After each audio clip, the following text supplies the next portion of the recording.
Okay, सो Azure fundamentals के course में हम आज नेक्स्ट लेवल पे जा रहे हैं। अभी तक हमने जो कवर की चीज़ें उसमें डिस्क्राइब क्लाउड कॉन्सेप्ट्स, फिर describe Azure architecture and services. इस पे सबसे ज़्यादा हमारा टाइम लगा है। इस पे प्रैक्टिकल काम बहुत ज़्यादा था और हमने अपनी तरफ से कोशिश की है कि हर चीज़ जो इम्पोर्टेंट है वो अ, उसका प्रैक्टिकल हो कि कोई उसका एक प्रोडक्ट की शक्ल में कोई उसका कोई छोटा सा आपको चीज़ दिखाई जाए, जिसमें virtual machines, web apps, VPN, container instances, हर चीज़ को हमने डीएनएस को, हर चीज़ को हमने as a production point of view या एक एज ए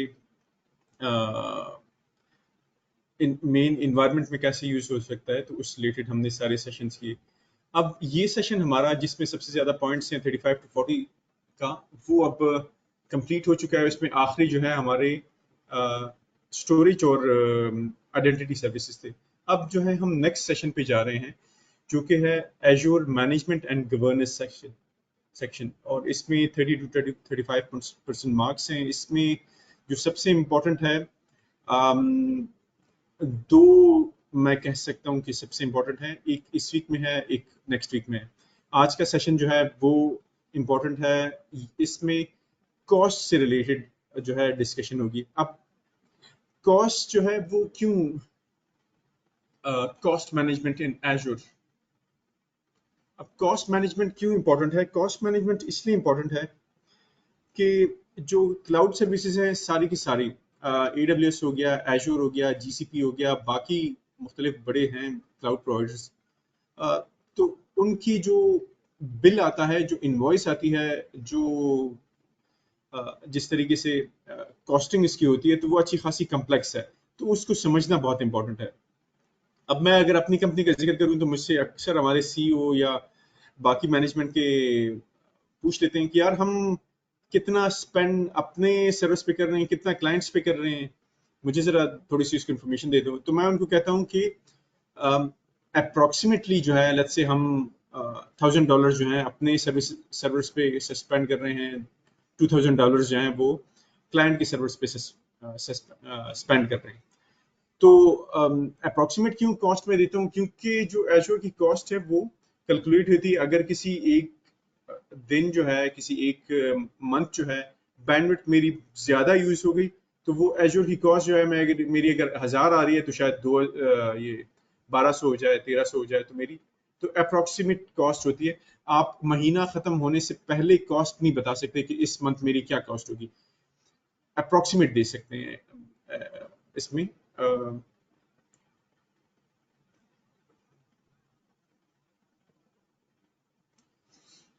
अच्छा, कॉस्ट मैनेजमेंट में हम जो है फैक्टर्स हैं मुख्तलिफ जो कि कॉस्ट को वेरी करती हैं, तो वो हम डिस्कस करेंगे।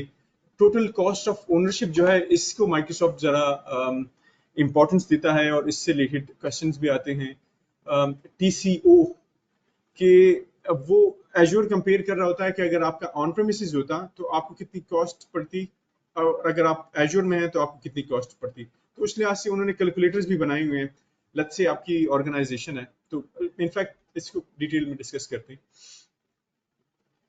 Describe Azure cost management and bills tool, और describe the purpose of tags को हम देख लेते हैं इसमें आके।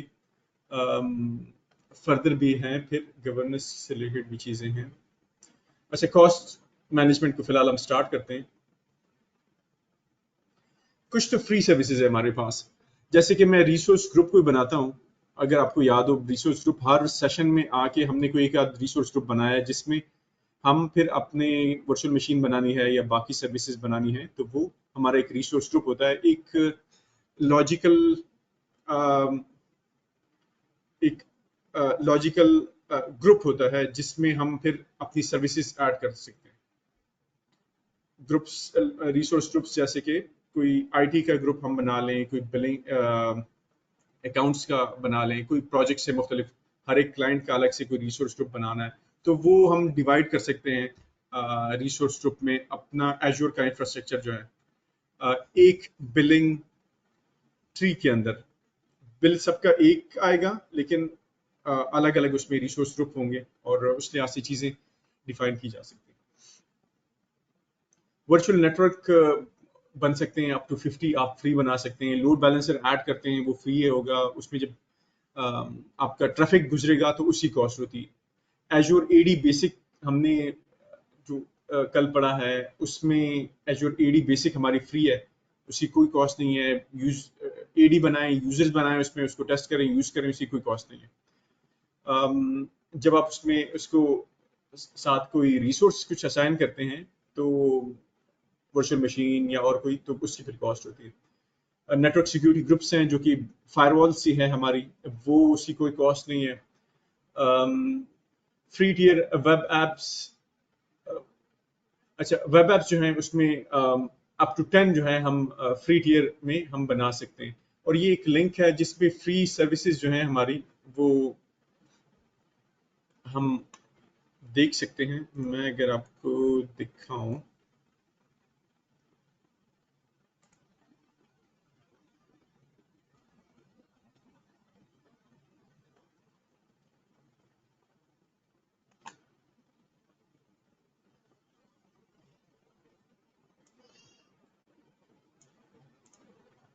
तो ये है azure.microsoft.com।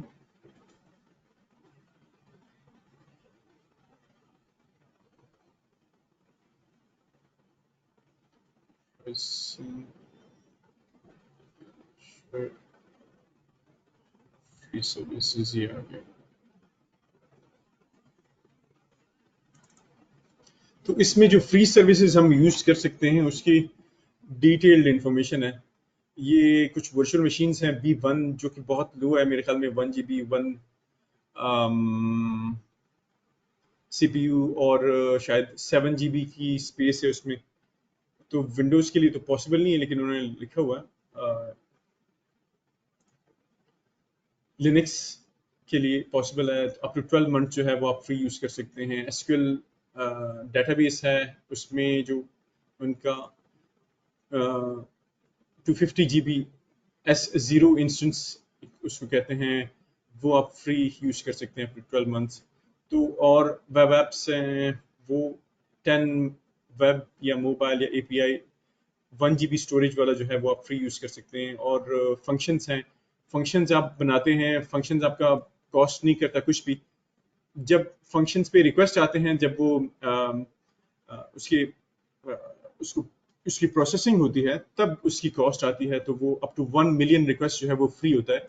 उसके बाद 0.20 जो है पर मिलियन जो है रिक्वेस्ट जो है वो आपकी फर्दर कॉस्ट होती है। कॉस्मोस डीबी जो है, जो कि इनका मंगो डीबी है, तो उसमें जो है अप टू 1000 रिक्वेस्ट जो है वो फ्री है। सी ऑल सर्विसेज, तो उसमें फिर ये सारी की सारी आ जाती हैं। इसमें आप हमारे पास जो है इस कॉस्टिंग को हल्का फुल्का, इस स्पेशली फ्री सर्विसेज को हम सेशंस के कोर्स के स्टार्ट में भी हम देख चुके हैं।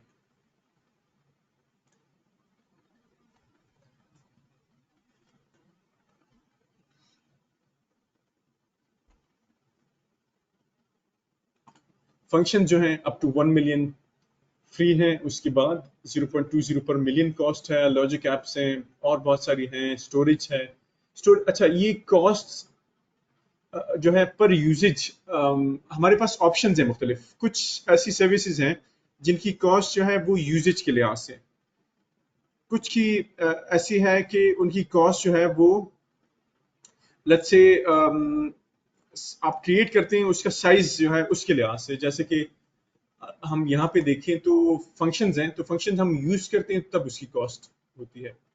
लॉजिक ऐप उनका भी पर यूजेज कॉस्ट है। अब स्टोरेज है तो उसका साइज है, जितनी जीबी में साइज होगा तो वो पर यूजेज उस लिहाज से उसकी कॉस्ट है। जो बैंडविड्थ है, आउटबाउंड बैंडविड्थ 5 GB फ्री है। फिर उसके बाद 1 पेटाबाइट का $52,000 जो है कॉस्ट है उसकी। कहने का मकसद ये कि बैंडविड्थ की कॉस्ट है और कॉग्निटिव सर्विसेज है इनकी, तो उसकी पर यूजेज पे पर यूजेज जो है इनकी कॉस्ट है। अच्छा, इसकी कुछ चीजें हैं, टाइम बेस्ड बिलिंग है, जैसे कि वर्चुअल मशीन है। अब वर्चुअल मशीन है, हम जब उसको यूज करते हैं तो उसके टाइम का बिल होता है। जब हम कोई वर्चुअल मशीन का कॉस्टिंग देखें तो वो हमें टाइम बेस्ड होती है, जैसे कि एक D1 वर्चुअल मशीन है तो उसका साइज D1 है, तो उस लिहाज से उसके अगर हमने 755 आवर्स यूज किए तो उसकी कॉस्ट डिफरेंट होगी। अगर हमने महीने में लेट्स से 300 आवर्स यूज किए तो उसकी कॉस्ट डिफरेंट होगी। तो वो टाइम बेस्ड उसकी कॉस्ट है। डाटाबेसेस है तो उसकी भी टाइम बेस्ड उसकी कॉस्ट है।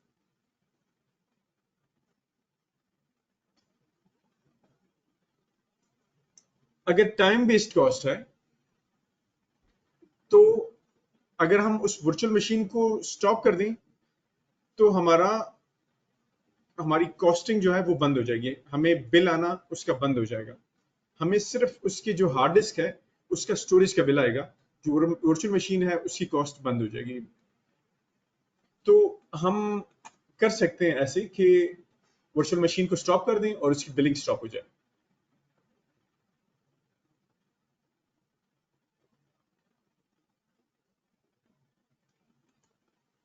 अच्छा, रिसोर्सेज के हम अगर लॉन्ग टर्म प्लान की तरफ जाएं, रिजर्वेशन होती है 1 ईयर 3 ईयर, तो उससे उनकी कॉस्ट जो है वो हमारे पास कम कॉस्ट में हमें मिलना वो स्टार्ट हो जाते हैं, अवेलेबल हो जाते हैं।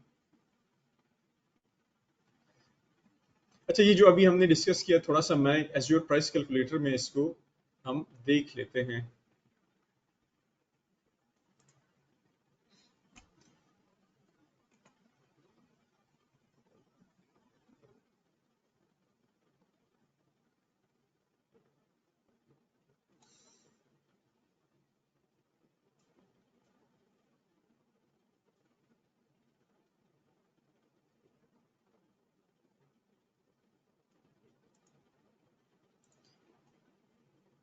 एज्योर की प्राइस जो है, अब ये स्पेशली प्राइस कैलकुलेटर इनका बड़े मजे का है। बाकी भी इन्होंने अपनी तरफ से जो कॉम्प्लिकेटेड क्लाउड की बिलिंग है उसको अपनी तरफ से बड़ा आसान करने की कोशिश की है। एज्योर AWS के जो था वो बड़ा मुश्किल था, और अब जितना मुझे याद है लास्ट चंद ईयर्स तक अच्छा खासा उनकी चीजें मुश्किल थी। लेकिन उन्होंने जब देखा कि एज्योर प्राइस कैलकुलेटर स्पेशली इस तरह की चीजें आई हैं तो उन्होंने भी फिर मुख्तलिफ वेबसाइट्स ऐड की जिसमें प्राइस जो है कैलकुलेट की जा सकती है। इस तरह GCP बाकियों की भी है। मैं लेट्स से एक वर्चुअल मशीन बनाता हूँ, एक एज्योर फंक्शंस बनाता हूँ, तो इसकी कॉस्ट जो है मैंने कैलकुलेट करके अपने मैनेजर को देनी है, तो उस लिहाज से मैं कर सकता हूँ। मैं रीजन जो है मुझे डिफाइन करने पड़ेगा। लेट्स से मैं हूँ UAE सेंट्रल, और कंजम्पशन मेरा जो भी मॉडल है, तो उस लिहाज से मैं प्राइस कैलकुलेट करके इनको दे सकता हूँ। Pricing is not available for your selection in this region. इनकी इस रीजन के लिहाज से प्राइसिंग उन्होंने डिसेबल की हुई है। शायद इसमें कोई चेंजेस आ रही हों, इत्तसालात वाले इनको जिस तरीके से बिल कर रहे हैं। अच्छा, एज्योर फंक्शंस, इनफैक्ट मसला ये होगा कि इनके जो UAE नॉर्थ है वहां पे एज्योर फंक्शंस अवेलेबल नहीं होंगे, तो ये भी वजह हो सकती है कि यहाँ पे इसके प्राइसिंग ना।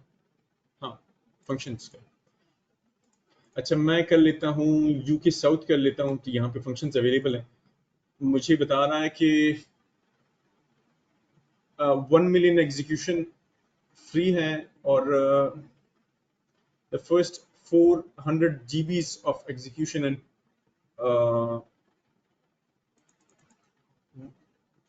तकरीबन ये 1 मिलियन एग्जीक्यूशन आर फ्री।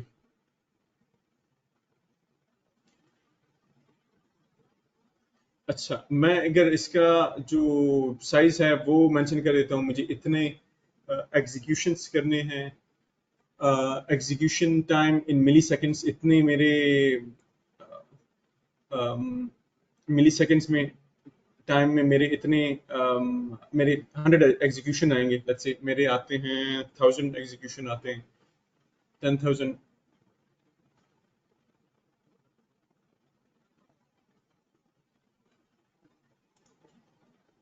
तो उस लिहाज से मुझे ये कॉस्ट मेरी कैलकुलेट करके देगा।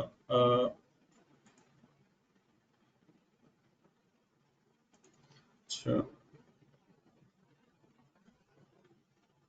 अच्छा, इनफैक्ट ये 100 मैं कर लेता हूँ और यहाँ पे मैं डिफाइन कर लेता हूँ। ये अब आगे रिक्वेस्ट एग्जीक्यूशंस पर मंथ, तो उस लिहाज से मेरी कॉस्ट बनेगी।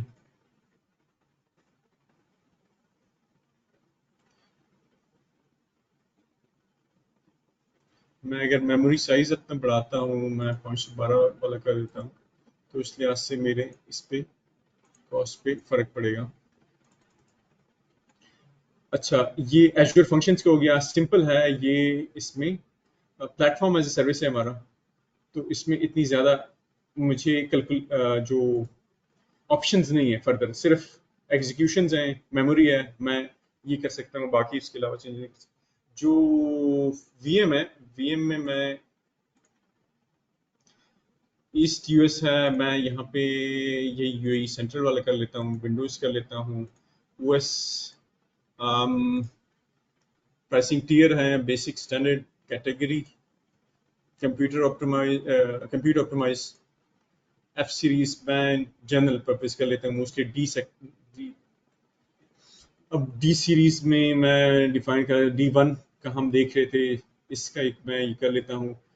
जितने आवर्स मैं यूज करूंगा, क्योंकि टाइम बेस्ड है इसका, तो उस लिहाज से मेरी कॉस्ट बनेगी। मैं अगर यहाँ पे कर लेता हूँ कि मुझे सिर्फ 100 आवर्स पर मंथ के लिए चाहिए, तो मेरी कॉस्ट है सिर्फ $15 जो भी। मैं रिजर्वेशन अगर करूँ मैं 1 ईयर, तो मेरी कॉस्ट जो है उस लिहाज से कम हो जाएगी। और मेरा वो जो टाइम था वो 100 आवर्स की बजाय वो खत्म हो गया, 100 आवर्स नहीं, फुल यूज होगा। और मेरा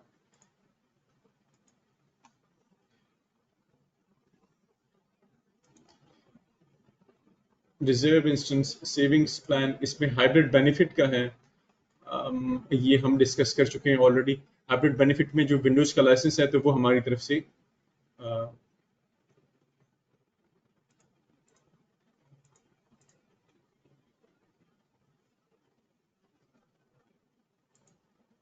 डिस्क है, मैं डिस्क ऐड करता हूँ तो उसकी कॉस्ट उस लिहाज से डिफरेंट होगी। और मेन पॉइंट मेरा यहाँ पे था जो कि टाइम बेस्ड था, कि जितने आवर्स मैं यूज करूंगा तो उतने आवर्स जो है मुझे अपने उस रिसोर्स का बिल होगा।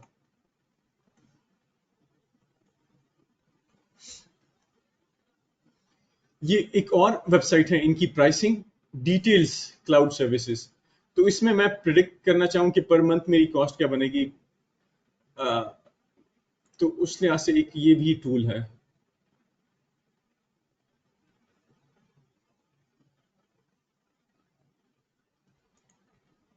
मंथ या आर बेस, मैं मंथली बेस जो है मैं करके, मैं अब डी सीरीज की वर्चुअल मशीन्स हैं वो देखना चाहूँ, तो ये मेरा आ गया D1 की कॉस्ट जो है मेरी। 1 ईयर रिजर्व कितनी कॉस्ट बनेगी, पे एज यू गो के साथ में करूंगा तो कितनी कॉस्ट बनेगी। तो मेरे लिए बेस्ट है कि मैं रिजर्व कॉस्ट की तरफ जाऊँ, या 3 ईयर्स रिजर्व कॉस्ट की तरफ जाऊँ। अगर मेरा कोई प्रोडक्शन मशीन है तो मुझे वो तकरीबन हाफ प्राइस में मिल रही है।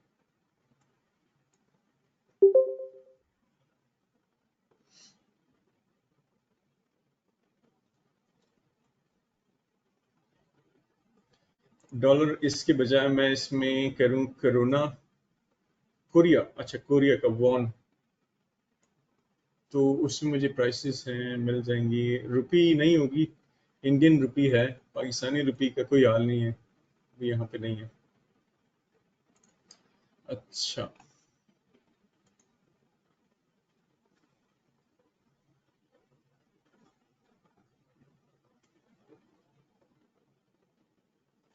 बैंडविड्थ के चार्जेस होते हैं, स्पेशली जो आउटबाउंड ट्रैफिक है उसके हैं।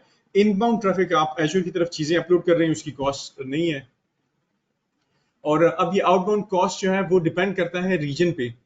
तो क्योंकि मुख्तलिफ, यूएस में आपको सबसे कम मिलेगी कॉस्ट, यूरोप में भी कम मिलेगी, शायद आप मिडिल ईस्ट में आपको ज्यादा मिले इसकी कॉस्ट, मिडिल ईस्ट में इत्तसलात या बाकी उनकी कॉस्ट जो है वो शायद ज्यादा हो। साउथ अमेरिका में आपको कॉस्ट ज्यादा मिलेगी, लेट्स से साउथ अफ्रीका में आपको कॉस्ट ज्यादा मिलेगी। तो आउटबाउंड कॉस्ट जो है वो आपको $0.05 से लेके 0.18 पर जीबी जो है अप्रोक्सीमेटली उसकी कॉस्ट आपकी आउटबाउंड डाटा की बन सकती है।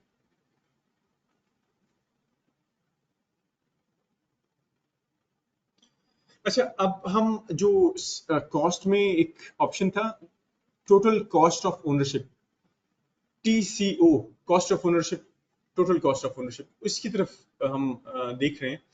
इसमें माइक्रोसॉफ्ट ये उन्होंने एक बड़ा मजे का टूल दिया हुआ है। मेरे सीईओ हैं, मैं उनको कहूँ कि हमने ऑन प्रेमिसेस है, हमारे 10 सर्वर्स हैं, और लेट्स से एक सर्वर हमने 1 लाख का लिया है, दूसरा 5 लाख का लिया है, इस तरह से हमारे 5-10 सर्वर्स हमने लिए हुए हैं। टोटल कॉस्ट उसकी लेट्स से 20 लाख बन रही है। और उसके साथ राउटर्स हैं, स्विचेस हैं, केबलिंग है, अम, बिजली है, यूपीएस हैं, जनरेटर चल जाता है। जो मेरे आईटी टीम है वहाँ हमने कोई हार्डवेयर का बंदा रखा हुआ है। हम खुद आईटी टीम मेंबर जो हैं उसको देख रहे होते हैं, कोई कोई हार्ड डिस्क फेलियर हो जाए, कहीं पे कोई पावर फेलियर की वजह से कोई यूपीएस चेंज करना है, आईएसपी के साथ जो बैंडविड्थ है हमारी वो कंज्यूम हो रही है। तो मेरी कॉस्ट जो है मैं उनको अ, अ, इस तरह से मैं बताऊंगा तो वो कहेंगे कि यार सही है, लेकिन चलो हमारे पास तो है ना। लेकिन इतना फर्क नहीं पड़ेगा, हम एजूर में जाएंगे, हम एजूर में लेट्स से $1000 $500 पर मंथ उनको पे करेंगे। तो वो तो उस रनिंग कॉस्ट से इतनी ज्यादा है, मैं पर मंथ तो चलो कम पे कर रहा हूँ, पर मंथ मुझे $100 आ रहा है, $200 आ रहा है यहाँ पे। तो वो जरा कॉस्ट कैलकुलेशन जो है उनको कन्विंस करना इतना इजी नहीं होगा, अनलेस कि मैं उनको एक्सप्लेन कर सकूं और प्रॉपरली, और उसको कुछ मैं रिपोर्ट दे सकूं। तो इनकी ये लिंक है बड़े मजे का, और इस पे जो है टोटल कॉस्ट ऑफ ओनरशिप की हम रिपोर्ट दे सकते हैं उनको, जिसकी बेस पे वो डिसीजन लेना आसान हो जाता है। इसको हम थोड़ा सा देखते हैं।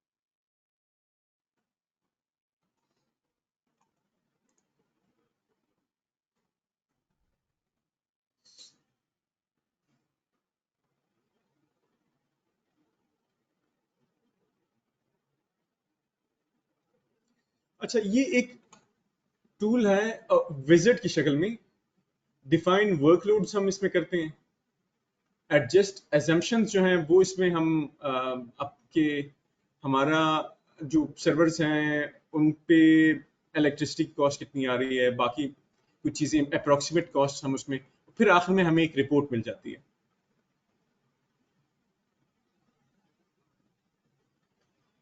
मैं अगर अपने एजूर पोर्टल में लॉग इन हूँ तो मैं वो रिपोर्ट सेव भी कर सकता हूँ, उस लिहाज से किसी के साथ शेयर करना हो या बाद में देखनी हो तो वो मैं देख सकता हूँ। मैं दो किस्म के वर्कलोड मैं डिफाइन कर लेता हूँ। विंडोज सर्वर, क्योंकि ऑफिस में मोस्टली सर्वर्स ही होते हैं। ऑफिस में ये नहीं होता कि एजूर फंक्शंस मैं कहूँ कि वहाँ पे हमने एजूर फंक्शंस डिप्लॉय किए हुए हैं, या मैं कहूँ कि एजूर वीपीएन का कोई मैंने कोई किए हुए हैं। मेरे या लिनक्स सर्वर्स होंगे, या विंडोज सर्वर्स होंगे, या राउटर्स होंगे, उन राउटर्स पे वीपीएन होगा, इस तरह की चीजें होंगी। राउटर्स तो शिफ्ट नहीं की जा सकते, सर्वर शिफ्ट की जा सकते हैं। राउटिंग के जो फीचर्स हैं वीपीएन के वो शिफ्ट किए जा सकते हैं। अब मैंने विंडोज सर्वर का एक किया, लिनक्स सर्वर का किया, विंडोज सर्वर मेरे पास ये विंडोज हैं, फिजिकल सर्वर्स हैं, जो उनका लाइसेंस है वो डाटा सेंटर, या लेट्स से मैं स्टैंडर्ड कर देता हूँ, सर्वर जो है वो 5 हैं। जो कोर्स उनमें हैं, और अ, जो उनमें प्रोसेसर्स हैं और कोर्स हैं, उसका मैंने मेंशन कर दिया। जो विंडोज के लाइसेंसेस की बिलिंग है वो जितने सीपीयूज आपके हार्डवेयर में होते हैं उस बेस पे उसकी लाइसेंसिंग होती है।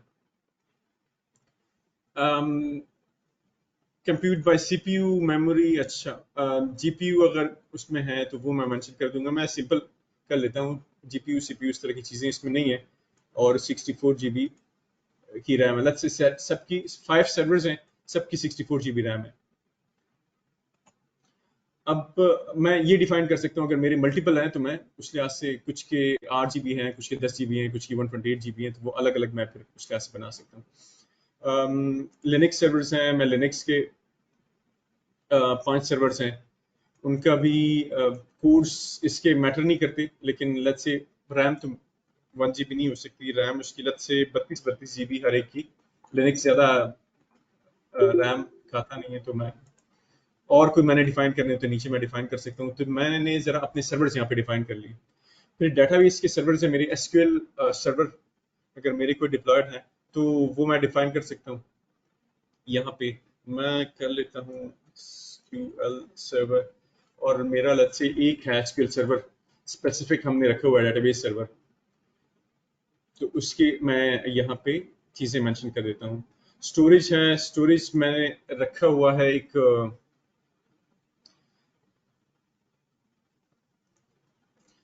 फाइल स्टोरेज, जिसमें सारे यूजर्स के बैकअप्स पड़े हुए हैं। तो लेट्स से 1 टेराबाइट का मैंने स्टोरेज रखा हुआ है, 1 टेराबाइट बल्कि कम ही है, मैं 5 टेराबाइट का मैं कर लेता हूँ। और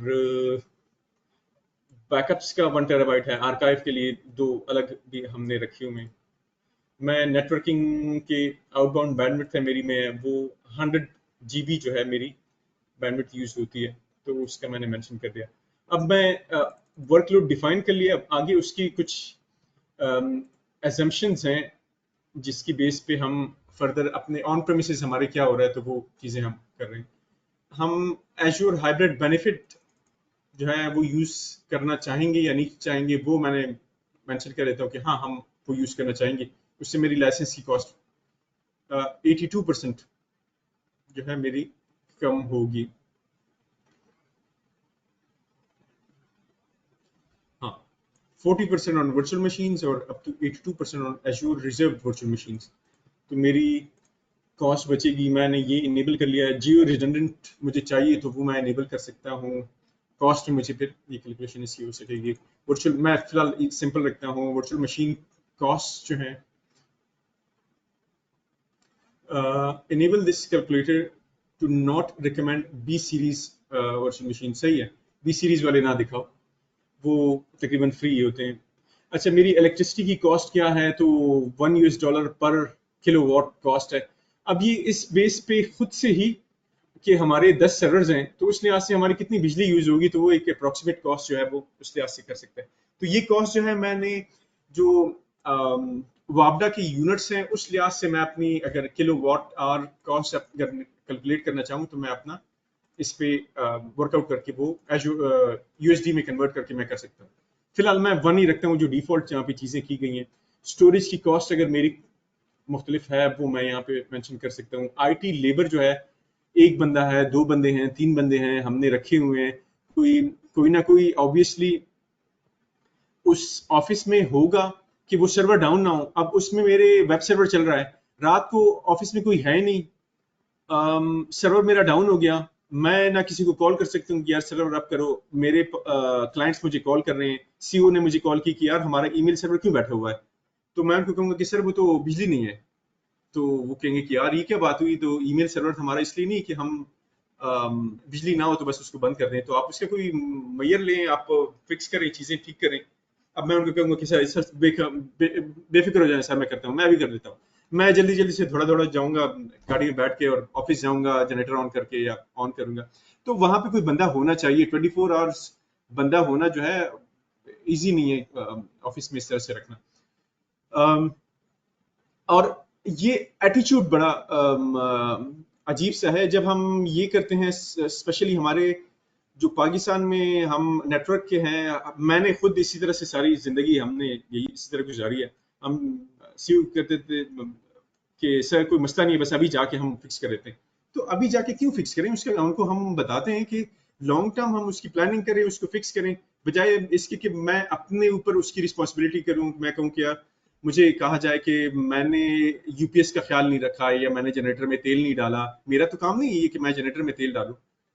तो इवन मेरी एक पिछले ऑफिस में जो है जनरेटर में कोई प्रॉपर तेल या ऑयल ना होने की वजह से मेरी मतलब सीईओ जो है उनके साथ मेरी बात हुई, और वही मेरी एक वो बना जिस बेस पे मैंने वो जॉब छोड़ के मैंने कहा यार मैं तो अब इस चीजों में मैं नहीं उलझ सकता, मैं जॉब स्विच करके मैं कहीं और चला गया। तो कहने का मकसद ये कि आपका जब ऑन प्रेमिसेस होता है तो वो बहुत मिसमैनेज्ड होता है। उसको अगर आप प्रॉपर्ली मैनेज करें एक प्रॉपर डाटा सेंटर के लिहाज से, कि वहां पे जाएं तो आरएफआईडी आपके चीजें हों, अनऑथराइज्ड एक्सेस ना हो, फिजिकल एक्सेस, जनरेटर बैकअप आपका प्रॉपर हो। जनरेटर हमने कोई पुराना पाकिस्तान में जैसे ले लेते हैं वो नहीं लिया हुआ। ये एक बहुत लंबी बहस है, मैं उस तरफ नहीं जाना चाहता। लेकिन लेबर कॉस्ट या आईटी की कॉस्ट जो है मैं उसका थोड़ा सा मैं मेंशन करना चाहता हूँ। लेट्स से हमारे number of physical servers, number of physical servers that can be managed by a full administrator। एक एडमिनिस्ट्रेटर कितने सर्विस मैनेज कर सकता है, तो वो लेट्स से मैं 5 कर देता हूँ कि 5 विंडोज एडमिनिस्ट्रेटर के जिम्मे हैं, 5 जो है लिनक्स एडमिनिस्ट्रेटर के जिम्मे, मैं 5 यहाँ पे मेंशन कर। Number of virtual machines that can be managed by a full time administrator, let's say 120 लिखा हुआ है, that's fine. Hourly rate of the administrator, अब आर्ली रेट उसका क्या है, $5 लिखा हुआ है। तो डिपेंड करता है, कुछ जगहों पे $5 से ज्यादा भी हो सकता है, कुछ जगहों पे $5 से कम हो सकता है। आईटी एडमिनिस्ट्रेटर जो सीनियर हैं उनकी शायद ज्यादा हो, जो जूनियर्स हैं उनके कम हो। तो एक अप्रोक्सीमेट चलें ये इन्होंने लगाया हुआ है।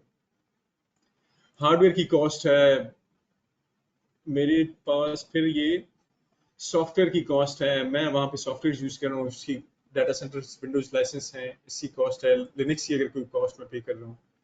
इलेक्ट्रिसिटी कॉस्ट डिटेल में फर्दर आ जाती हैं कि एक प्रोसेसर मेरा कितना खा रहा है वगैरह वगैरह, मैं इतनी डिटेल में अभी नहीं जाता।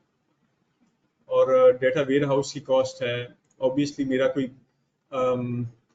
जो लोकेशन है उसकी कोई हम बिल भी पे कर रहे होंगे, तो वो ओवरऑल जो है अच्छी खासी कॉस्ट बन जाती है। अब उस इन कॉस्ट पे अप्रोक्सीमेटली कॉस्ट पे मैंने एजूर कहा कि सही है यार मुझे रिपोर्ट निकाल के दे दो, तो एजूर ने कहा कि over 5 years with Microsoft Azure your estimated cost saving would be तकरीबन $276,000। 5 साल में मैं इतना बचत कर सकूंगा अगर मैं एजूर की तरफ शिफ्ट होऊंगा ऑन प्रेमिसेस से।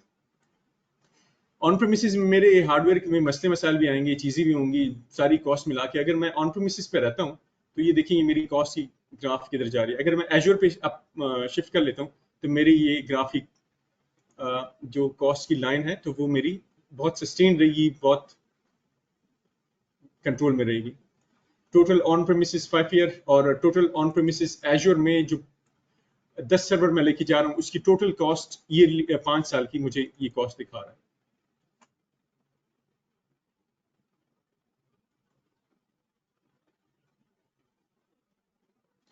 अच्छा, कंप्यूट की कॉस्ट है मेरी और बाकी हैं उस बेस पे total on premises cost break down है। एक बहुत जामे रिपोर्ट जिसे हम कहते हैं तो उस तरह की कॉस्ट है। कॉस्ट और कंप्यूट की कॉस्ट, डाटा सेंटर की कॉस्ट, नेटवर्क की कॉस्ट, आईटी लेबर की कॉस्ट। आईटी लेबर की कॉस्ट देखें वो अच्छी खासी है, तो उस लिहाज से आपकी कॉस्ट जो है वो कट होती है। यहाँ पे आईटी लेबर की कॉस्ट आपकी बहुत कम हो गई, कंप्यूट की कॉस्ट भी आपकी कम हुई है यहाँ पे। ये फर्दर डिटेल्स हैं फिर पर कोर, और उस लिहाज से इसने ये रिपोर्ट बना दी है। आईटी लेबर सर की कॉस्ट जो है। जी सर। सर ये क्वेश्चन था सर, जैसे ये कॉस्ट हैं ये यूएस डॉलर्स हैं, तो ये जितनी भी एस्टिमेशन है ये यूएस की मार्केट के हिसाब से है, लेकिन अगर इसका कंपैरिजन एक पाकिस्तान में कोई डेट आईटी सेक्टर है या डेटा सेंटर्स मैनेज कर रहे हैं उससे कंपैरिजन कैसे होगा सर उसका, क्योंकि वो रुपीस में लेबर कॉस्ट भी सस्ती पड़ेगी हमें, और जो है ज्यादातर तो लेबर कॉस्ट पे ही होता है कि भाई कितने बंदे हायर किए हुए हैं मैनेज करने के लिए, और जबकि यूएस में तो वो डॉलर्स में उनको तो बहुत ज्यादा सैलरी मिलती है, तो इसका कंपैरिजन ये कैसे कर रहे हैं यहाँ पे सर? अच्छा, यहाँ पे जो कॉस्ट मैंने की है ना, आईटी एडमिनिस्ट्रेटर की कॉस्ट की है, तो वो मैंने एक जनरल कॉस्ट लगाई है। तो ये आपने ये कॉस्टिंग अपने लिहाज से ही करनी है। मैंने जो $5 की कॉस्ट लगाई, यूएस में आपको आईटी एडमिनिस्ट्रेटर जो है $5 में नहीं मिलेगा। ये हमारी लोकल की कॉस्ट के लिहाज से। यूके में, ओके यूएस में ओके। आपको मिलेगा, लेट्स से कि $20 पर आ रहा है, कोई $50 पर आ रहा है, $100 पर आ रहा है। आपको वहां पे आईटी एडमिनिस्ट्रेटर इतने सस्ते नहीं मिलेंगे। जी सर, एग्जैक्टली सर। तो ये कॉस्ट जो हमने लगाई, ये यहाँ के लिहाज से लगाई है $5। ये इलेक्ट्रिसिटी की कॉस्ट जो लगाई है, ये भी अप्रोक्सीमेट कॉस्ट लगाई है, यहाँ के लिहाज से लगाई है। ये इनफैक्ट इस पे मतलब आपने कैलकुलेट करना होगा। मैंने कैलकुलेट तो नहीं की कि मुझे एक यूनिट की कॉस्ट कितनी बनती है। किलोवाट 1 किलोवाट आवर जो है मेरी वापडा की इलेक्ट्रिसिटी की कॉस्ट, वही मैं कैलकुलेट करके वही मैं यहाँ पे रखूंगा। मैं यूएस की बिजली की कॉस्ट नहीं करूंगा। मैं ये अपने मेरे अपने डाटा सेंटर की कॉस्ट है, यूएस के लिहाज से ये चीजें सारी। Okay sir, thank you.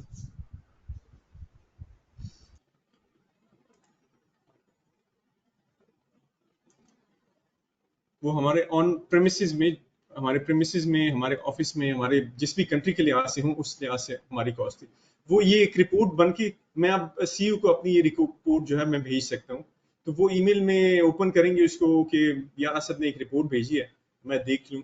तो वो देखेंगे कि हाँ, अब जब मैं उनके पास जाऊंगा तो ऑब्वियसली मेरे पास एक कंक्रीट मेरे पास रिपोर्ट है जिसकी बेस पे मैं उनसे बात करूंगा।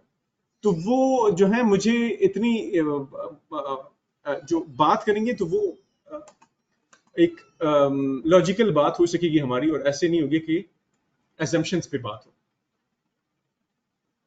और इस पे आपने टाइम लगाना होगा ऑब्वियसली। इस पे आपने चीजें प्रॉपरली कैलकुलेट करके, ताकि अगर वो पूछे कि नहीं यार इलेक्ट्रिसिटी की कॉस्ट या ये आईटी लेबर की कॉस्ट तो हमारी पर ईयर इतनी नहीं है, तो या 5 ईयर्स की, तो आप उनको बताएंगे कि 5 ईयर्स की कॉस्ट इतनी है।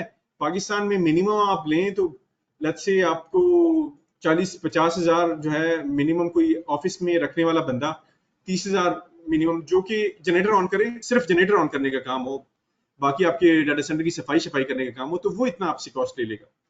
और उसका आप 5 ईयर्स पे लेके जाएं तो उस लिहाज से वो चीजें आपको बता के उनको करेंगे, तो वो आपने ये प्रॉपर कैलकुलेशन इसी करनी होंगी। ये टूल से आप सारी चीजें करके वो आपको फिर ग्राफ्स वगैरह दे देगा।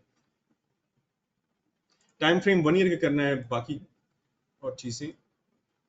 अच्छा, मैं आगे बढ़ता हूँ।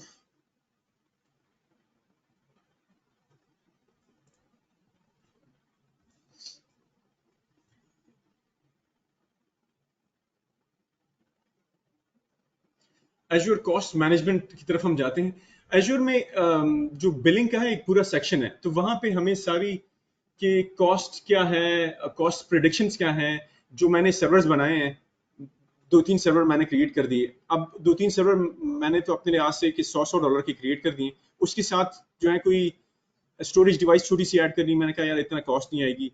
अब मैं बना के सिर्फ एक आध दिन मेरा गुजरा होगा, लेकिन एज्योर मुझे पर मंथ की जो है उसकी प्रोडिक्शन बता, बल्कि वो अभी देखेंगे। तो कॉस्ट प्रोडिक्शंस हैं, स्पेंडिंग डिटेल्स हैं, इनवॉइसेस हैं, बजट्स हैं, नोटिफिकेशंस हैं, मैं बजट से आउट हो रहा हूँ तो मुझे नोटिफिकेशन आ जाए, तो वो सारी चीजें एज्योर में हैं हमारे पास। हम थोड़ा एज्योर की तरफ जाते हैं। एज्योर में आया, होम पे आया मैं, यहीं से अगर देखूं तो ये मेरी कॉस्ट मैनेजमेंट और बिलिंग यहाँ पे मेरे पास आ जाएगी।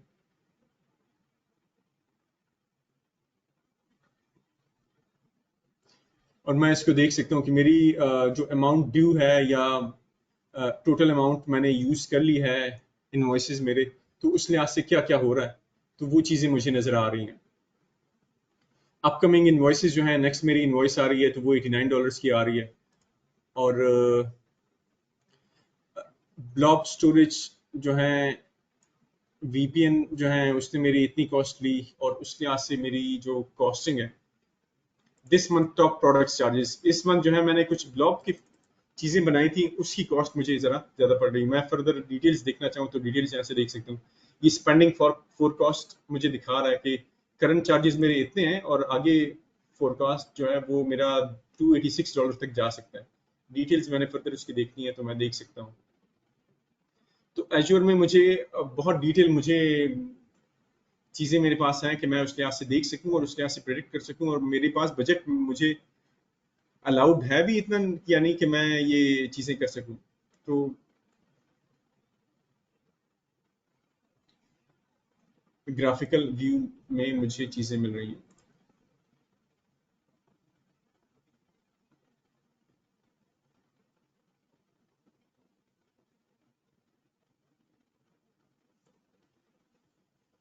लोकेशन के लिहाज से मेरी ईस्ट यूएस में मोस्टली हो रहा है, यूएस सेंट्रल में हो रहा है। अब ये मेरे तो छोटा सा बिल है, लेट्स से कोई 1000 2000 $20,000 बिल होता है मेरा, तो उस लिहाज से मैं जो है किसे आइडेंटिफाई कर सकता और ये देख सकता कि ईस्ट यूएस में हमारे चार्जेस इतने ज़्यादा क्यों हैं। अब वहाँ पे हमने रिसोर्सेज बनाए हुए हैं या स्टोरेज के हमारे ज़्यादा क्यों हैं, उस पर मैं डिस्कशन करूँ, मैं उसको ऑप्टिमाइज़ करूँ, तो वो चीज़ें मैं देख सकता हूँ प्रोडक्ट के लिहाज से। इनफैक्ट इनफैक्ट अच्छा, ब्लॉब स्टोरेज या स्टोरेज की मैं कॉस्ट एनालिसिस है,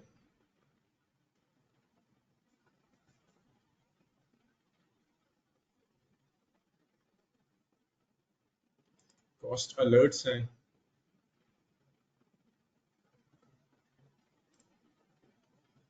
बजट हैं। बजट में डिफाइन कर लेता हूँ कि मेरा food movement food movement budget है मेरा। तो मुझे कितना बजट एलोकेटेड है कोड मूवमेंट के इस प्रोजेक्ट में मैं यूज कर सकता हूँ।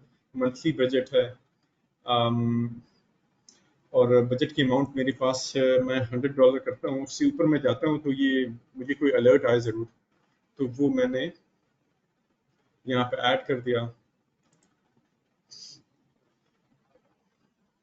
अलर्ट कंडीशंस, इनफैक्ट अच्छा एक्चुअल जो है, अगर एक्चुअल जो अमाउंट है वो बड़े 80% से ज़्यादा बढ़े तो मुझे ईमेल आ जाए। या मैं दूसरा कर सकता हूँ कि फोरकास्टेड जो है वो अगर $200 से ज़्यादा 200% से ज़्यादा बढ़े, मतलब क्योंकि मैंने 100 ही रखा है, $100 बजट रखा है, तो वो $200 से अगर ऊपर जाएगा मेरा बजट तो 200% या $200 सेम ही बन जाएगा। मुझे ईमेल आ जाए यार asad@asus.com पर मैं कर लेता हूँ। मैं लैंग्वेज प्रेफरेंसेस या इस तरह की चीज़ें हैं मैं कर सकता हूँ और मैं क्रिएट कर लेता हूँ, तो ये मेरा एक बजट क्रिएट हो गया। अब ये बजट मेरे सर्विसेज बंद नहीं करेगा। हम देख रहे थे एजूर में कोई इस तरह का फीचर नहीं है कि सर्विसेज ब्लॉक हो जाए, लेकिन ये कि मुझे अलर्ट आ सकता है इस बजट के बेस पे। Advisory adviser recommendations, let's say मैं कोई वर्चुअल मशीन यूज कर रहा हूँ, चीजें यूज कर रहा हूँ, तो मुझे यहाँ पे रिकमेंडेशन होंगी कि मैं अगर इसको चेंज कर लूँ ईयरली पे, क्योंकि 2-3 महीने से यूज हो रहा है, तो मैं अगर मैं ईयरली पे चेंज कर लूँ तो मेरी कॉस्ट कटिंग होगी। तो वो एडवाइजर जो है वो हमें यहाँ पे इंफॉर्मेशन दे रहा होगा। इनवॉइसेस मेरी क्या है, तो इनवॉइसेस मैं देख सकता हूँ यहाँ पे।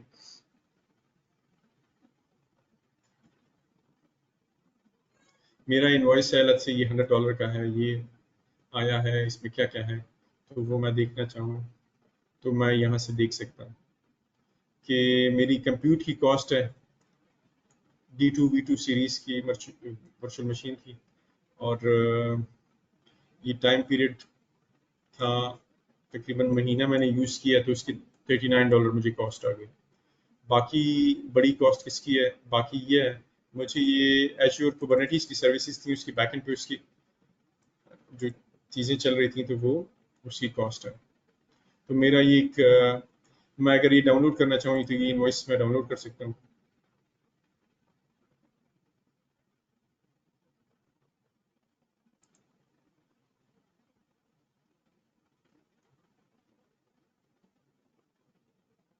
अब यहाँ से ये चीजें समझना इतना इजी नहीं है।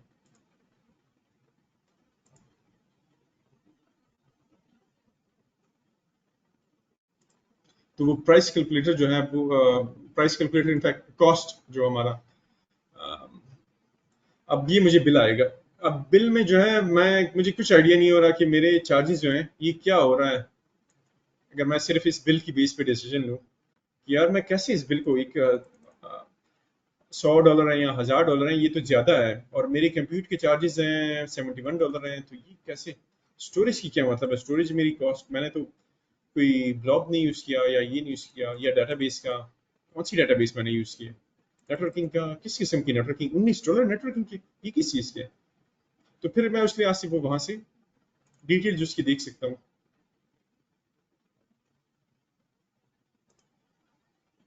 यहाँ पे जो भी मेरे पास ऑप्शंस हैं उससे मैं फर्दर डिटेल्स देख सकता हूँ, फर्दर वो रिसोर्सेज में जाके वहां से भी देख सकता हूँ कि किस चीज की मुझे कितनी कॉस्ट पड़ रही है। रिसोर्स ग्रुप वहां पे भी हमें कॉस्ट शो होता है। मैं अगर पेमेंट मेथड्स हैं,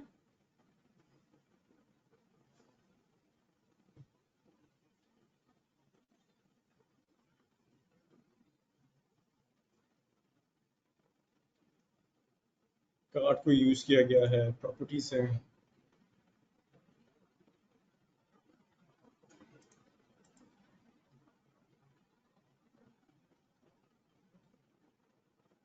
अच्छा, शेड्यूल रिपोर्ट की मुझे हर दफ़ा कोई ख़ास रिपोर्ट मैं चाहता हूँ तो वो रिपोर्ट मुझे भेजी जा सकती है। मैं अगर रिसोर्स ग्रुप में आऊँ तो यहाँ पे मैं इस रिसोर्स ग्रुप में जाता हूँ, यहाँ पे देखता हूँ अ, यहाँ पे कॉस्ट एनालिसिस, तो इस रिसोर्स ग्रुप के लिहाज से भी मैं इसकी कॉस्ट एनालिसिस मैं कर सकता हूँ, मैं देख सकता हूँ। अब मैं रिसोर्स ग्रुप में हूँ, ओवरऑल कॉस्ट नहीं है मेरी,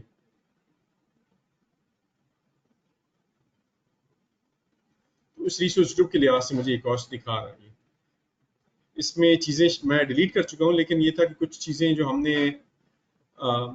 इस मंथ में बनाई फिर डिलीट कर दी, तो उस लिहाज से मेरी ये कॉस्ट मेरी बन रही है यूएस ईस्ट में। अब यूएस ईस्ट में मेरी क्या क्या चीज़ें हैं, अगर ओवरव्यू में जाऊं इस रिसोर्स ग्रुप में, तो यूएस ईस्ट में फिलहाल मेरी यूएस में सिर्फ ये एक वॉल्ट सा है जो कि मुझे नहीं चाहिए होगा, मैं इसको बाद में फिर हटा दूंगा।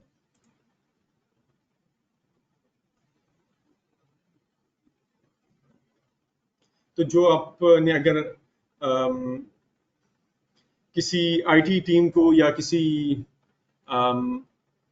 डेवलपमेंट मैनेजर को एक्सेस दी हुई रिसोर्स ग्रुप पे, उनको कॉस्टिंग की भी एक अलाउड है, फुल उनको एक्सेस है उस पे, जैसे ओनर का था, तो उस उनको कॉस्टिंग भी नजर आ रही होगी, तो वो अपनी कॉस्टिंग वो वहीं से देख रहे होंगे, यार ये मेरी कॉस्ट तो बढ़ रही है, मैं उस लिहाज से कैसे इसको मिनिमाइज करूं, ऑप्टिमाइज करूं, क्योंकि महीना गुजरेगा तो मुझे जब बिल आएगा, ओवरऑल बिल, तो उसमें मेरे जो रिसोर्स ग्रुप है उसकी सबसे ज्यादा कॉस्ट होगी, मैं उसको ऑप्टिमाइज करूं तो देखी जा सकती है।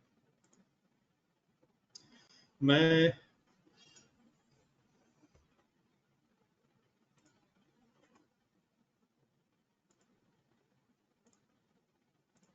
थोड़ा सा यहाँ पे पानी पी लेता। This conference will now be recorded. अच्छा, आगे बढ़ते हैं, हम जाते हैं रिसोर्स टैग्स की तरफ। रिसोर्स टैग्स इसमें इतनी हमें डिटेल में देखने की जरूरत नहीं है। टैग्स हैं, मेटा डेटा है, एक इजाफी इंफॉर्मेशन है जिसकी बेस पे हम अपने रिसोर्सेज जो हमने बनाए होते हैं उनको आइडेंटिफाई कर सकते हैं, बिलिंग में हेल्प करता है। मैं जो इवन जो कॉस्टिंग है उसमें मैं मेरे पास ऑप्शन होगा कि रिसोर्स टैग में अगर ये लिखा हुआ है तो उस बेस पे मुझे बिलिंग दिखा दो, तो ये चीजें हम रिसोर्स टैग्स पे कर सकते हैं।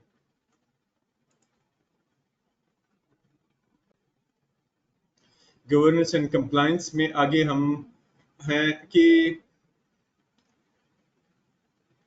कोई सेंट्रल जो रूल्स हमारे हों, पॉलिसीज हों और उस बेस पे कंप्लायंस हो, तो उस रिलेटेड जो है हम छोटा सा ये डिस्कशन उसमें करने जा रहे हैं।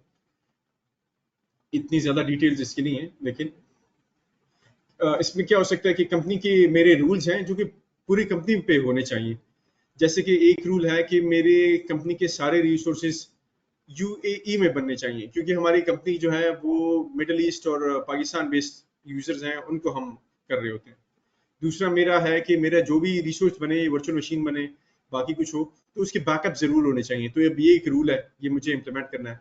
मेरे ISO 27001 के मुख्तलिफ रूल्स हैं, वो मैंने अप्लाई करने अपने सिस्टम पे, क्योंकि हम ISO 21001 सर्टिफाइड है। और वो चीज़ें मुझे कहा गया कि मैं वो अपने ऑफिस पे इम्प्लीमेंट करूँ। तो वो बहुत सारे रूल्स हैं, उसमें बहुत सारे पॉइंट्स हैं, तो वो मैं कैसे करूंगा? तो उसमें फिर हमारे पास ऑप्शंस आते हैं एजूर ब्लूप्रिंट के, एजूर पॉलिसी। एजूर ब्लूप्रिंट जो है मेरा कंपनी वाइड, ऑर्गेनाइजेशन वाइड जो है मेरा एक रूल्स रेगुलेशंस हैं जो मैं अप्लाई कर सकता हूँ कंपनी पे, जिसमें मेरे बिलिंग के सारे सब्सक्रिप्शन जो हैं उस पर मैं अप्लाई कर सकता हूँ। जो एजूर पॉलिसी है तो इसका फुटप्रिंट जरा कम है, छोटा है। मैं किसी रिसोर्स ग्रुप पे या कुछ रिसोर्सेज पे मैं अप्लाई करना चाहूँ तो पॉलिसी अप्लाई कर सकता हूँ। कोई वर्चुअल मशीन पे भी इवन वो मैं अप्लाई करना चाहूँ कुछ पॉलिसीज, तो वो अप्लाई कर सकता हूँ। तो ब्लूप्रिंट्स का जो है वो एक बड़ा फुटप्रिंट है, जो एजूर पॉलिसी है तो वो किसी रिसोर्स ग्रुप या छोटा फुटप्रिंट है उसका। इसकी क्यों जरूरत है? लेट्स से आपका क्लाउड जो है वो आपका ट्रांसफर किया आपने, क्लाउड में है, आपका बिल आहिस्ता आहिस्ता ज्यादा हो रहा है, या आपकी रिसोर्सेज आहिस्ता आहिस्ता ज्यादा हो रही हैं। आप हर एक जो डेवलपमेंट मैनेजर है, जो IT मैनेजर है, जो सेल्स वाले हैं, उनको अपने अपने कुछ टूल्स दिए हुए हैं। हर एक को आप कैसे बताएंगे कि यार तुमने मैंने तुम्हें कहा भी था कि जाके तुमने US रीजन में नहीं बनाना, तुमने फिर भी उधर बनाया है। मैंने कहा भी था कि तुम बैकअप जरूर रखो, बैकअप आपने फिर भी नहीं बनाया। तो ये क्यों यार, आप तो पॉलिसीज को वायलेट कर रहे हैं। तो मैं कैसे ये इम्प्लीमेंट करूंगा? तो मैं पॉलिसीज जो है मैं एजूर की साइड से ब्लूप्रिंट्स में, वहां से मैं वो सारी पॉलिसीज जो है मैं उन पे अप्लाई करूंगा, और वो उन पे ऑटोमेटिकली अप्लाई होके मिलेंगी उनको। वो कर ही नहीं सकेंगे उसको, उनको violet. How can you scale the configuration of features? How can you enforce settings and policies in new subscriptions? Let's say कोई एक सब्सक्रिप्शन है हमारी, दूसरी नई सब्सक्रिप्शन आ गई, उस नई सब्सक्रिप्शन में जाके मैं हर एक जगह पे फिर कोई पॉलिसीज बनाऊंगा, कोई पॉलिसीज मैं करूंगा। तो वो एक ब्लूप्रिंट जो है उसका एक बहुत बड़ा स्कोप है, और वो सारी चीजें कवर कर लेता है। Azure Blueprints lets you standardize cloud subscription or environment deployments. Instead of having to configure features like Azure Policy for each new subscription, Azure Policy जो है वो यही उसमें बताया जा रहा है कि वो उसका फुटप्रिंट कम है और ब्लूप्रिंट का ज्यादा है।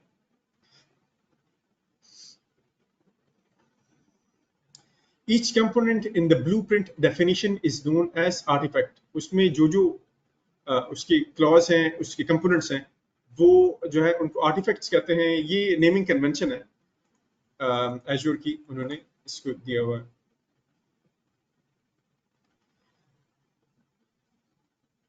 सही।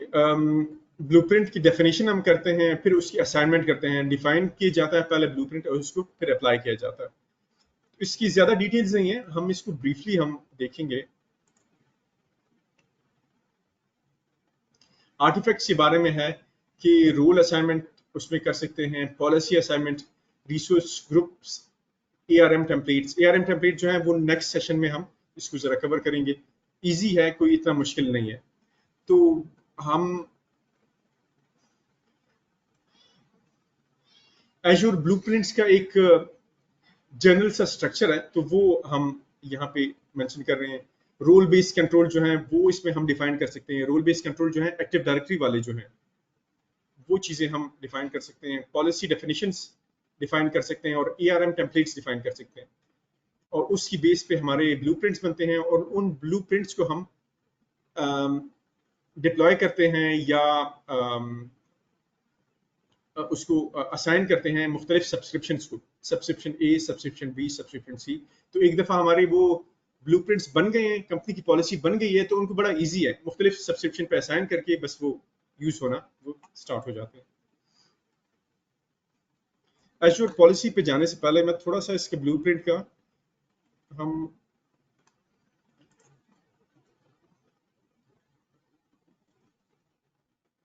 एजूर ब्लूप्रिंट्स आ गए।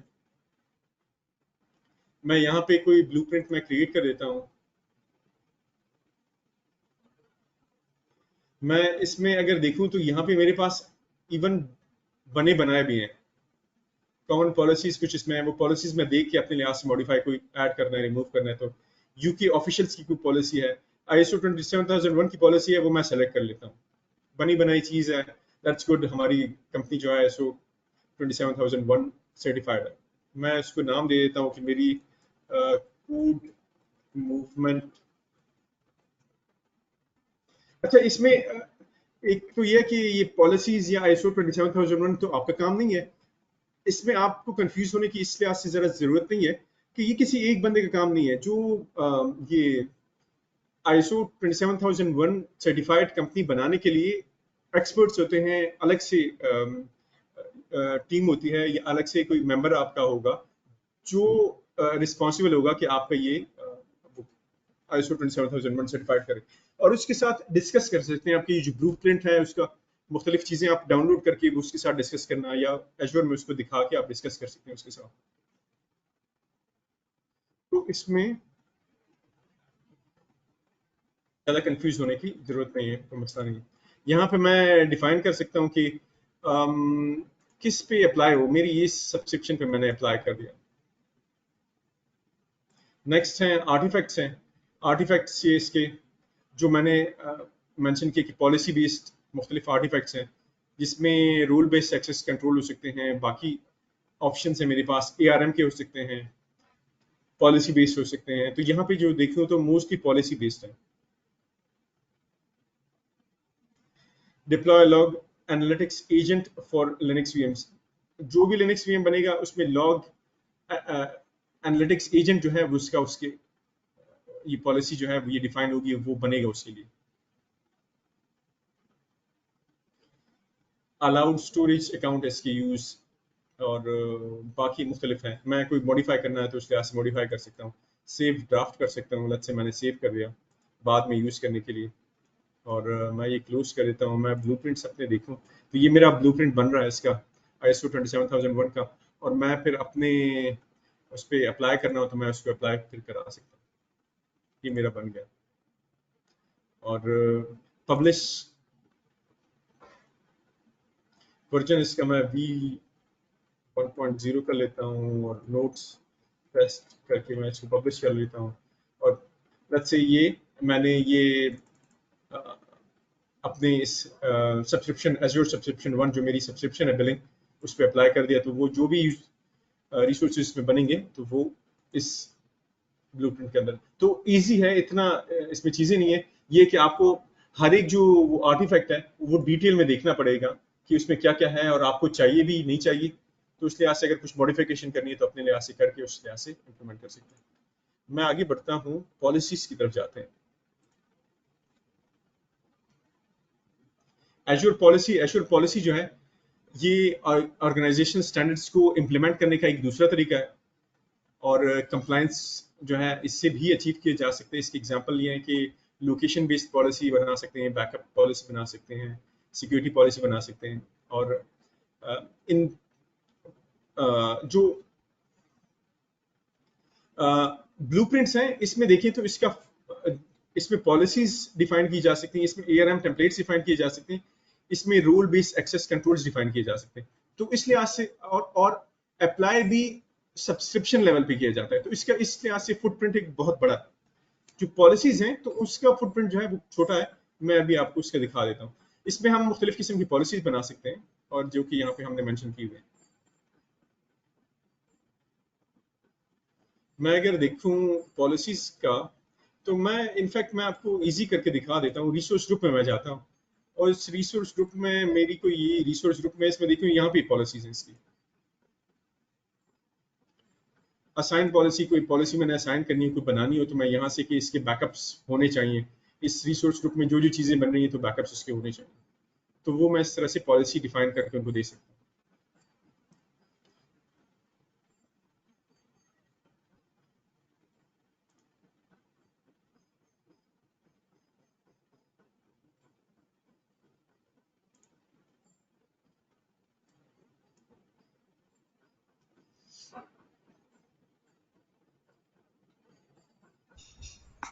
सर ये जो अच्छा, अभी जो रिसोर्स ग्रुप में हम लोग पॉलिसी असाइन कर रहे थे, क्रिएट तो नहीं कर रहे थे सर, पॉलिसी सॉरी। क्रिएशन कोई।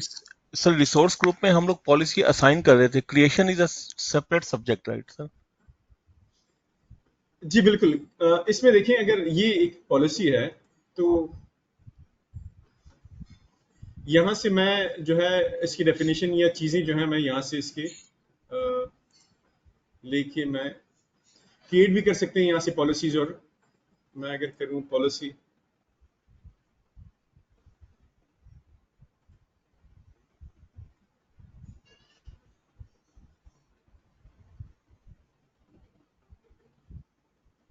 ये मेन पॉलिसीज का मेरा ये आ गया सेशन। और पॉलिसी डेफिनेशंस हैं मुख्तलिफ।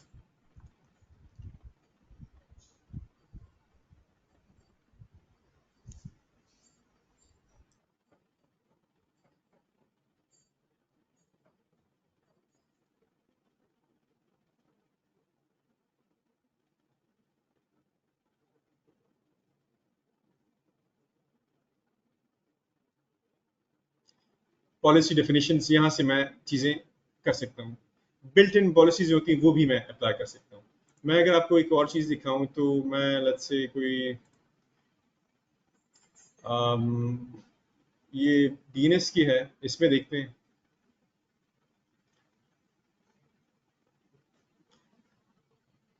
अच्छा, इसमें पॉलिसी नहीं है मेरे पास। वर्चुअल मशीन अगर हो तो उसमें वर्चुअल मशीन लेवल पे भी आप पॉलिसी करा सकते हैं, वहाँ पे भी चीज़ें ऑप्शन होते हैं। लेकिन यहाँ पे मेरे पास डीएनएस लेवल पे एक और चीज़ है, लॉक्स। मैं लॉक्स डिफाइन कर सकता हूँ। अब लॉक्स क्या है? Resource locks. अब ये जो है मेरा रिसोर्स ग्रुप है, पैचर लकी वाला। इस रिसोर्स ग्रुप में मेरे पास रिसोर्सेज हैं। डीएनएस एक रिसोर्स है मेरा। इस पे मैं लॉक्स अप्लाई कर सकता हूँ। लॉक्स क्या करते हैं कि लॉक्स जो है एक्सीडेंटल डिलीशन जो है वो रोकते हैं। मैं कोई रिसोर्स ग्रुप है उसमें जो जो भी चीजें बन रही हैं उस पे मैं लॉक्स अप्लाई कर सकता हूँ कि जो मैंने फुल एक्सेस दी हुई है, ओनरशिप उनको दी हुई है मैं अपने डेवलपमेंट मैनेजर को। लेकिन अपने डेवलपमेंट मैनेजर को मैंने ये राइट नहीं दी हुआ कि वो उस रिसोर्स को डिलीट कर सके। तो मैं वो डिलीशन का लॉक उन पे मैंने लगाया होगा और वो डिलीट नहीं कर सकेंगे, हालांकि उनके पास सारे के सारे वो हैं। तो ये जो है ये ओवर करते हैं अगर आपने कोई आ, उनको रोल बेस्ड एक्सेस दी हुई है, उस रोल बेस्ड एक्सेस को भी वो ये लॉक कर रहे होते हैं। You can lock subscription resource group और रिसोर्स, मुख्तलिफ लेवल पे ये लॉक्स लगाए जा सकते हैं। टू टाइप्स ऑफ लॉक्स हैं, एक रीड ओनली, एक डिलीट है। रीड ओनली में उसके चेंजेस नहीं किए जा सकते। मैं उसको अपग्रेड नहीं कर सकता, मैं उसमें कोई चीज़ ऐड नहीं कर सकता, कोई चीज़ रिमूव नहीं कर सकता, उसको यूज कर सकता हूँ बस। जो भी मेरे बाकी रूल बेस्ड एक्सेस कंट्रोल में मुझे जो अलाउड है चीज़ें वो कर सकता हूँ। डिलीट का अगर लॉक लगा हुआ है तो मैं उसको अपग्रेड डाउनग्रेड इस तरह की चीज़ें कर सकता हूँ, लेकिन मैं डिलीट नहीं कर सकता। लॉक ओवरराइड जो है वो रोल बेस्ड एक्सेस कंट्रोल जो है उसको ओवरराइड कर देता है। अप्लाई अक्रॉस ऑल यूजर्स है। Locks are has inheritance. मैं एक रिसोर्स ग्रुप पे लॉक लगाता हूँ तो वो उसके अंदर जो भी चीजें वो इनहेरिट करेंगे। Only owner and user access administrator built in roles can create and delete management locks. You can create a custom rule with the required permissions. ये दो रोल जो है हमारे ओनर और user access administrator subscription level पे specially, तो वो जो है उनको अलाउड है कि वो कर सकें ये। सर अगर अगर किसी रिसोर्स के ऊपर डिलीट का लॉक लगा हुआ है, तो जो उस रिसोर्स का ओनर है वो भी उसको डिलीट नहीं कर सकेगा? हाँ बिल्कुल नहीं कर सकता। रिसोर्स का ओनर जो है उसको भी अलाउड नहीं होगा कि वो उसको डिलीट करे। रिसोर्स के ओनर को कहा जाएगा कि यार आप जाएं, आप वो लॉक जो है वो रिमूव करें। तो वो लॉक जाके वो रिमूव करेगा, तब वो उसको डिलीट कर सकेगा। Okay sir. फर्दर कुछ डिटेल्स हैं लॉक्स के बारे में।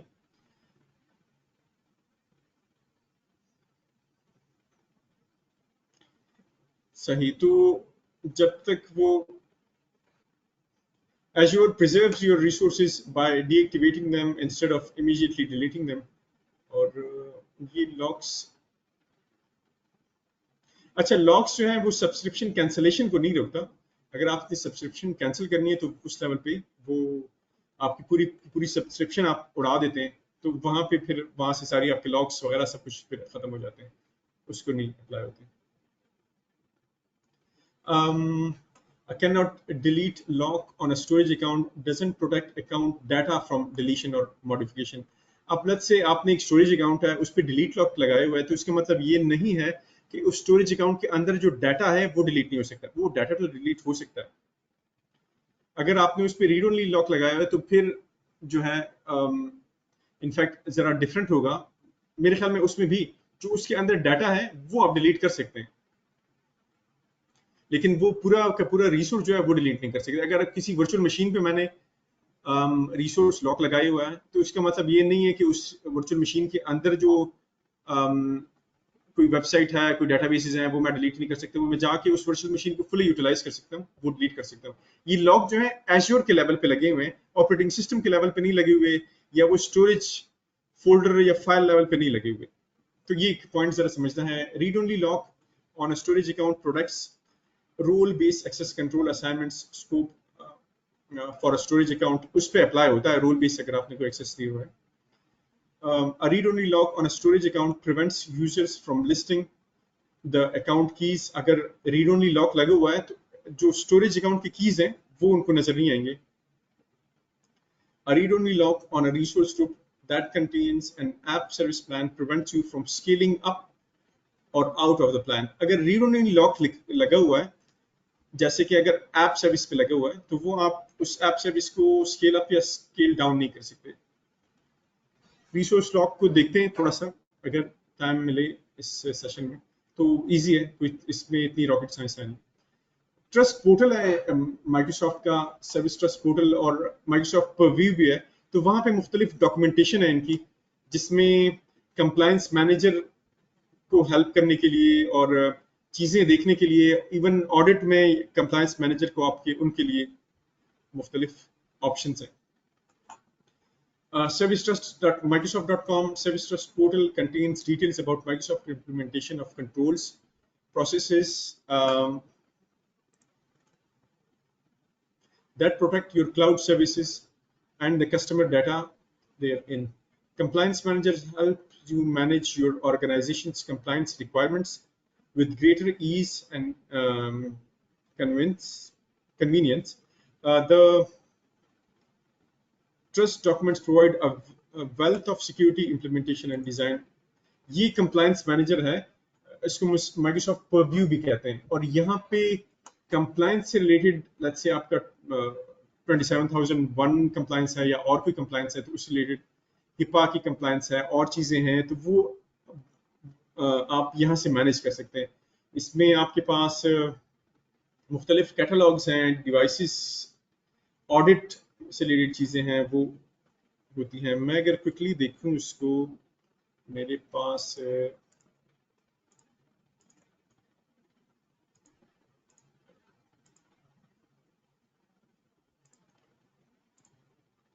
ये compliance.microsoft.com, कंप्लायंस मैनेजर मेरा, कंप्लायंस का मेरा स्कोर कितना है, कोई अलर्ट्स हैं, तो ये कंप्लायंस से रिलेटेड चीजें हैं। अब इसमें मेरा ख्याल है कि डेवलपमेंट या आईटी टीम का काम शायद कम हो, इसमें जो कंप्लायंस की टीम है उनका काम है ज्यादा। कैटलॉग,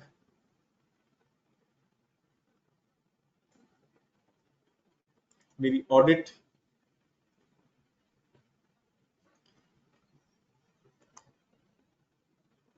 यहाँ पे उनके पास बहुत सारे टूल्स होते हैं, कंटेंट सर्च के हैं। लेट्स से मेरी कोई ईमेल्स हैं, उसमें कोई खास कोई चीज मैंने सर्च करनी है, तो इवन यहाँ तक कि इसमें ऑप्शंस हैं सर्च करने के। और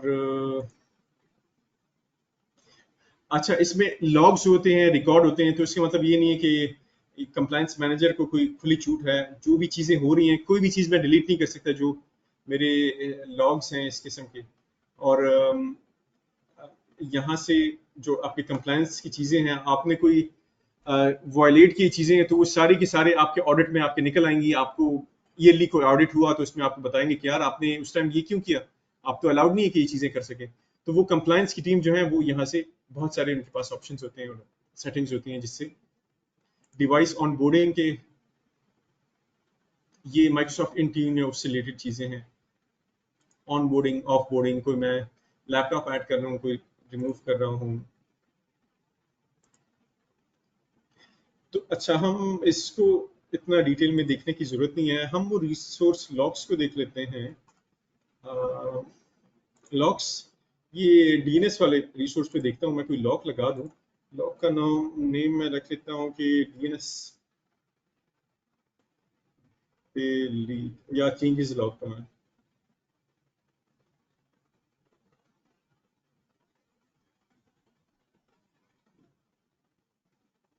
डीएनएस की चेंजेस मैंने लॉक कर लिए हैं, उसको रीड ओनली कर लिया है। नोट्स,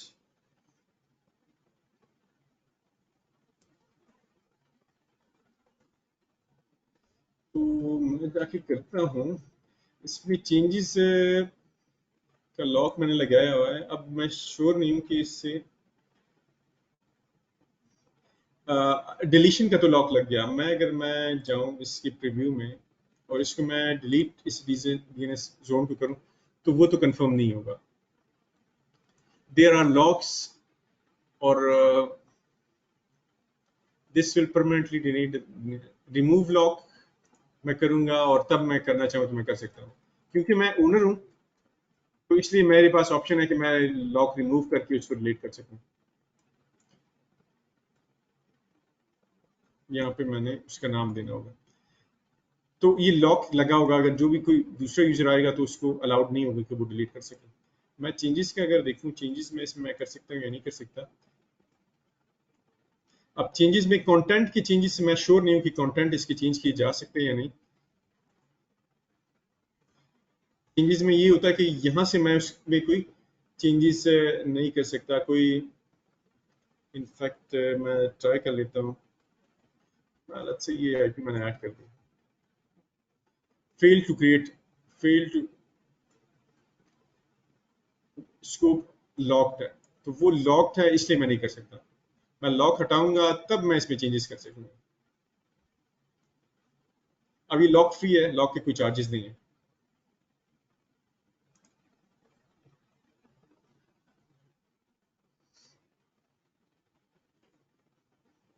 और मैं अगर रिसोर्स ग्रुप में देखूं तो यहाँ पे लॉक्स में देखूं तो ये डीएनएस का लॉक जो है ये मुझे नजर आ रहा है।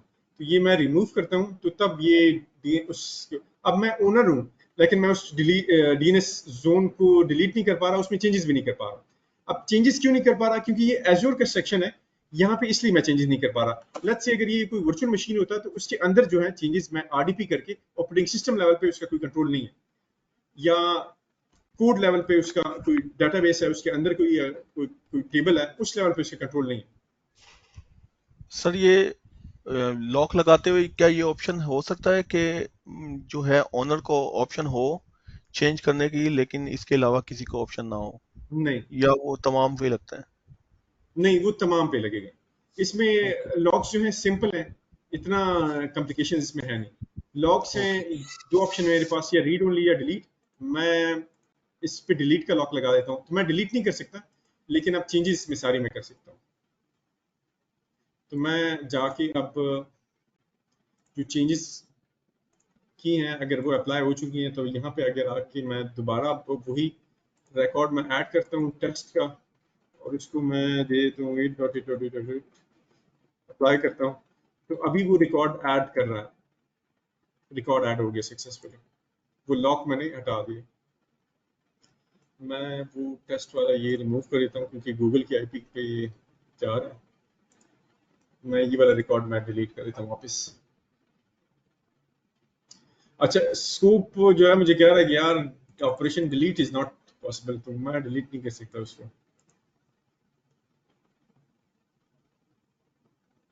चेंज मैं कर सकता हूँ लेकिन मैं डिलीट नहीं कर सकता।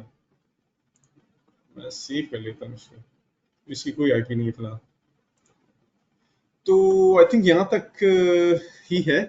और नेक्स्ट वीक इंपॉर्टेंट हमारा सेशन है रिलेटेड टू एजूर मैनेजमेंट में। हम अगर मैं दिखाऊं आपको,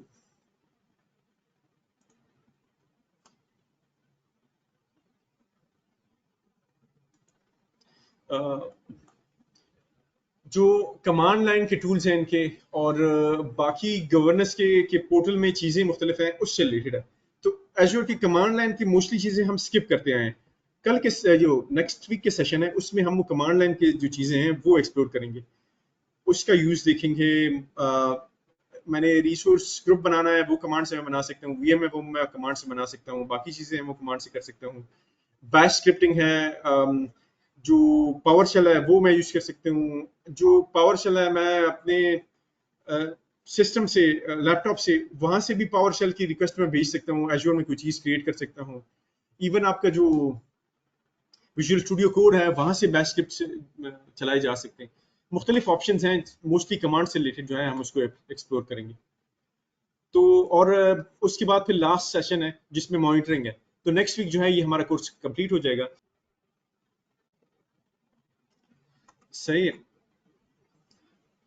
चलें, ओके, इंशाल्लाह नेक्स्ट वीक मिलते हैं। थैंक यू जी, अल्लाह हाफिज। थैंक यू सर, अल्लाह हाफिज।